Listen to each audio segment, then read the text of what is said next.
दो जोर जोर से कि आप खालिस्तान को सपोर्ट करते हो, आप जोर जोर से कहो कि आप खालिस्तान को सपोर्ट करते हो, तो आपको यहां पे नागरिकता मिल जाएगी। इंडिया के जो रक्षा मंत्री हैं राजनाथ सिंह, उनकी जानिब से एक स्टेटमेंट आती है और वो ये कह रहे हैं कि हम जो है एलओसी को यानी कि अपनी डिग्निटी को मेंटेन करने के लिए हम रेडी हैं एलओसी को क्रॉस करने के लिए। कि मैं अपनी थर्ड टर्म में अपने मुल्क को दुनिया की तीसरी बड़ी इकोनॉमी बनाकर दिखाऊंगा। इलेक्शन से पहले और उस वक्त के जब आपके सामने एक मुश्किल मरहला हो कि नो कॉन्फिडेंस वोट जो अपोजिशन है उसकी बात कर रही हो, और आप कहें कि इससे मुझे कोई फर्क नहीं पड़ता क्योंकि मैं जानता हूं जो मैंने काम किया और मैं अपने मुल्क को तीसरी बड़ी थर्ड टॉप इकोनॉमी बनाऊंगा अपनी थर्ड टर्म में। ये किसने कहा? आप समझ गए होंगे। अपनी मातृभूमि का नाम मट्टी में मिला दे, क्योंकि उसको यूके जाना है, उसको कनाडा जाना है, ठीक है, उसको कनाडा जाना है, उसको यूके जाना है। तो यहां पे हम यूके की बात कर रहे हैं, तो साहब यूके आप 5,500 पाउंड को ले रहा है, कोई 8,000, कोई 9,000, कोई 10,000। तो दोनों उसने काफी सारे वकीलों से मिला और सब ने उसको सिर्फ एक बात बोली, एक बात बोली, आप जोर से बोलो कि हां आप सपोर्ट करते हो खालिस्तान, आपको इंडियन इंटेलिजेंस एजेंसीज जान से मारना चाहती हैं क्योंकि आप डेमोक्रेसी पसंद करते हो। जब ये देखा तो मैंने कहा मुझे बहुत दिलचस्प लगी है सूरत हाल। मैंने कहा इसके ऊपर बात करते हैं जरा। देखिए, ये इसलिए भी ज़रूरी है कि क्या हमारे अपने मुल्क में पाकिस्तान में कभी किसी सियासतदान ने, किसी पॉलिटिशियन ने इतने धड़ल्ले से ये बात की है? किसी के खिलाफ नो कॉन्फिडेंस वोट की अगर बात की जाए कि वो ये कहता है कि भाई लेकर आओ, आप करें मेरे सामने, मैं देखूंगा, मुझे कोई मसला नहीं है, कोई फिक्र नहीं है, और मैं अपने मुल्क को इतनी बड़ी बना के दिखाऊंगा। ये बड़ी बात है, बहुत बात है। देखिए, पाकिस्तान सपोर्ट तो जरूर कर रहा है। पाकिस्तान इस तरह की जो भी इंडिया में अगर कोई मूवमेंट होती है तो बहुत सपोर्ट करता है, चाहे वो खालिस्तानी मूवमेंट हो, खालिस्तान के लिए हो, चाहे वो हिजाब का कुछ इशू चले या कुछ भी हो इंडिया में ऐसा जिसको जो कि उधर की गवर्नमेंट के खिलाफ हो, तो हमारे यहाँ पे फौरन उसे सपोर्ट कर दिया जाता है, जो कि एक बहुत गलत बात है और हमें ऐसा नहीं करना चाहिए। इसलिए कि अगर हम ऐसा करेंगे तो फिर उनका भी पूरा राइट होगा कि वो भी पाकिस्तान की तरफ उंगली उठाएं और वो भी यहाँ पे कहें कि जी पख्तूनख्वा अलग कर दें और सिंध को अलग कर दें और 4 टुकड़े कर दें, और इस किस्म की बातें वो लोग भी कर सकते हैं। फिर हम किस मुंह से उनको कहेंगे कि आप मत कीजिए? इसलिए कि हम खुद ना, ये कोई नई खबर नहीं है। ये खबर इसलिए इस वक्त ये इतनी दिलचस्प है और इतनी अहम है कि ये उस बंदे के मुंह से हम सुन रहे हैं कि जिसने भारत को अभी तक जहां पर पहुंचाया है, 5वीं इकोनॉमी तक, वो देख चुके हैं हम। अच्छा, ये जो नहीं है तुम्हें लीगली जाना है, देखो हमने को तो जाना नहीं है, हम तो उत्तर प्रदेश में खुश हैं। तुम्हें जाना है लीगली जाना है, इलीगली जाना है, योर हेडेक। मेरी प्रॉब्लम यह है कि तुम अपनी भारत मां को, जिस मिट्टी ने तुम्हें जन्म दिया है, जिस मिट्टी ने पाल पोस के इतना लायक बनाया है, लायक तो खैर क्या ही बने तुम लोग, गधे के गधे रह गए, लेकिन उसको तो गाली मत दो यार, झूठ तो मत बोलो। अपनी स्टोरी वहां पे बनाने के लिए अपनी स्टोरी देखो, ये चलाएगा उबर, ये खालिस्तानी, ये जब चलाएगा उबर लंदन में, और अब इसको अपनी स्टोरी बना के भी रखनी है ना यार, बना के भी रखनी है। असल में अपनी स्टोरी एक बार सिटीजनशिप मिल गई तो वहां पे उबर चलाएगा, और उबर चलाते चलाते जो भी होगा सबके साथ बकवास करेगा। भारत में ही होता है, झूठी झूठी कहानियां बातें कही जा रही हैं, तो बहुत अरसे से कही जा रही है ना कि जो इंडिया है वो थर्ड इकोनॉमी बनेगा आगे। ये तो कोई नई बात नहीं, हम इसके ऊपर बात करते रहे। लेकिन जब वहां के प्राइम मिनिस्टर ये कहते हैं कि मैं अपनी अब इस थर्ड टर्म में इस मुल्क को तीसरी बड़ी इकोनॉमी बनाऊंगा, तो यानी वो स्टैंप लगा रहे हैं ना, वो ठप्पा, वो कह रहे हैं मैं लगाकर, मैं तुम्हें बनाकर दिखाऊंगा। बड़ी बात है। हम इस बात इसलिए करें कि देखें, जब कुछ अच्छा हो रहा हो ना मुल्क के लिए, आप देख रहे हो कि उस तरफ जा रहे हैं, तो आप ये बात कह सकते हैं ना। और फिर हम इसको इसलिए, इसको टॉक ऑफ द टाउन ये बात बन रही है, या इसके ऊपर टॉक करना इसलिए जरूरी है कि ये होता हुआ नजर आ रहा है। पाकिस्तान का जो एफबीआर है, federal board of revenue, federal board of revenue ने पाकिस्तान इंटरनेशनल, एक तो पहले पाकिस्तान इंटरनेशनल को कतरियों ने भी जलील करा, उनको जो मलेशियंस थे उन्होंने भी जलील करा, सऊदीज ने भी जलील करा, सब ने जलील करा, और दुनिया भर से जलील होके, है ना, जब लौट के बुद्धू घर को आया तो पीआईए को फिर पाकिस्तानियों ने भी जलील करा। अब देखो, हम देख रहे हैं कि हमारा हमसाया मुल्क कहां पर पहुंच रहा है। हम देख रहे हैं कि अभी तक वो कहां पर पहुंचा चुके हैं, और हम साथ में ये भी देख रहे हैं कि हम कहां पर हैं।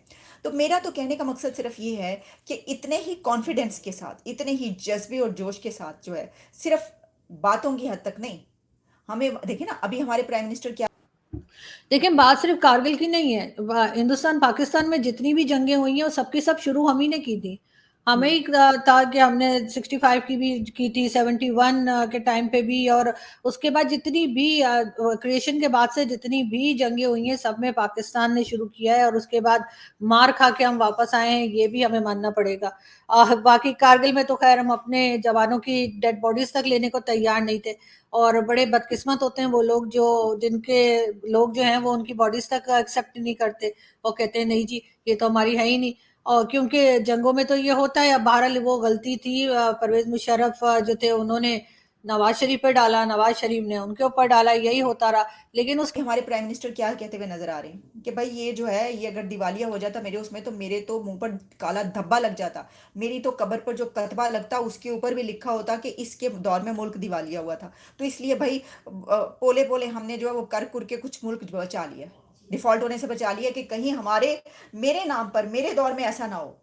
मैम जैसे आपको पता है कि आज कारगिल का जो है वो दिवस चल रहा है, विजय दिवस चल रहा है, और उस पर हम देखते हैं कि परवेज मुशर्रफ साहब ने ही जंग शुरू की, और पाकिस्तान को हिंदुस्तान से लड़वाने वाले एक वो वाहिद पर्सन थे। आप इस बारे में क्या कहना चाहेंगी कि उन्होंने अपनी लीडरशिप में बहुत ज़्यादा गलतियां की और जिस वजह से हमें बहुत ज़्यादा खमियाजा भुगतना पड़ा? फिर चीन को घेरा, और चीन को घेर के ना ऐसी लताड़ लगाई है डोवाल साहब ने। National Security Advisor Ajit Doval said BRICS could work together on listing terrorists and their proxies under the UN counter-terrorism sanctions, but emphasized that the process should be free from politics and double standards. इन्होंने China को दोगला भी बोल दिया, क्योंकि भाई मौलाना मसूद अजहर है ना, बाकी एक दो और टेररिस्ट जो पाकिस्तान के हैं, पाकिस्तानी शहरियत रखते हैं, पाकिस्तान के नागरिक हैं, पाकिस्तान के सिटीजन हैं, जब भी भारत कहता है कि साहब ये तो टेररिस्ट हैं, तो चाइना कहते नहीं नहीं नहीं ये टेररिस्ट नहीं है, तो एनजीओ में काम करते हैं, ये तो बहुत अच्छे लोग हैं भाई, इनको परेशान मत करो। इंडिया ना एंड से यहाँ पर हमने जनरल परवेज मुशर्रफ के इंटरव्यू में है कि उन्होंने कहा कि जी हमने जिहादी तैयार किए, कश्मीर में भेजे, फलस्तीन में भेजे, और अफगानिस्तान का उन्होंने कहा कि वहां भेजे। इस किस्म की गलतियां हम करते रहे और बड़े फख्र के साथ बताते भी रहे कि हमने ऐसा किया है। तो ऑब्वियसली उसके बाद आपका क्या ख्याल था कि हिंदुस्तान को कोई इंटरेस्ट होगा हमसे बात करने में? कभी भी नहीं होगा। आखिरी खबर है आज की, पाकिस्तानियों ने, जैसे मैंने कल बताया था कि जेएनके के जो स्कूल्स हैं, खासतौर से आर्मी स्कूल्स हैं, आर्मी गुडविल स्कूल्स भी उसमें शामिल हैं, जो इंडियन आर्मी रन करती है और उसमें बच्चों को तालीम देते हैं, सिर्फ फौजियों के बच्चों को नहीं, सिविलियंस भी उसमें मैक्सिमम एक्चुअली सिविलियंस ही होते हैं आर्मी गुडविल स्कूल्स में। वहां पे जाके जो है ना मामला, उनके इन्फिल्ट्रेट करके उन ग्रुप्स में अब बच्चों को पाकिस्तान से कॉल आ रहे हैं, टीचर्स को पाकिस्तान से कॉल आ रहे हैं, उन्होंने नंबर ले लिए, अब उनके कॉन्टैक्ट्स बन गए यहां पे, अब वो कॉल कर रहे हैं कि क्या चल रहा है आपके साथ, और उस कॉल को वो लोग रिकॉर्ड करेंगे। ठीक है, और सही बात है, अगर आप किसी बच्चे से, या तो आपको उसको इंफॉर्मेशन मिल जाएगी, या आप बच्चे से रोज बात करते रहो, उसको मैसेज भेजते रहो, तो क्या होगा कि जो बच्चा है ना, आफ्टर सम टाइम वो बच्चा हो जाएगा परेशान, और उसके मुंह से कुछ ना कुछ निकलेगा, और वो चीज ये प्रोपेगेंडा के लिए इस्तेमाल करेंगे। इंडिया के जो रक्षा मंत्री हैं राजनाथ सिंह, उनकी जानिब से एक स्टेटमेंट आती है और वो ये कह रहे हैं कि हम जो है एलओसी को यानी कि अपनी डिग्निटी को मेंटेन करने के लिए हम रेडी हैं एलओसी को क्रॉस करने के लिए। इंडिया की आदत है, ये परेशान कर देता है। अच्छा, मैं है क्यों बोल रहा हूं यार, मैं तो चाइनीज की नकल मार रहा हूं, मैं पाकिस्तानी कहां से आ गए बीच में। एनीवे, तो इंडिया जो है वो पाकिस्तान को बदनाम कर रहा है, पाकिस्तान का नाम इतना अच्छा है, पाकिस्तान ने सिर्फ अच्छे अच्छे काम कर रहे हैं, पाकिस्तान की रेपुटेशन जबरदस्त है। Maulana Masood Azhar is an NGO worker, ओ भाई उसको तो नोबेल पीस प्राइज मिलना चाहिए। इंडिया फालतू में उसको परेशान कर रहा है। तो डोवाल साहब ने बोला कि यार सुनो, ये तो तुम्हारा दोगलापन जो है ना, ये दोगलापन तुम दूर करो सबसे पहले। गेट रिड ऑफ दिस दोगला एटीट्यूड इन लाइफ।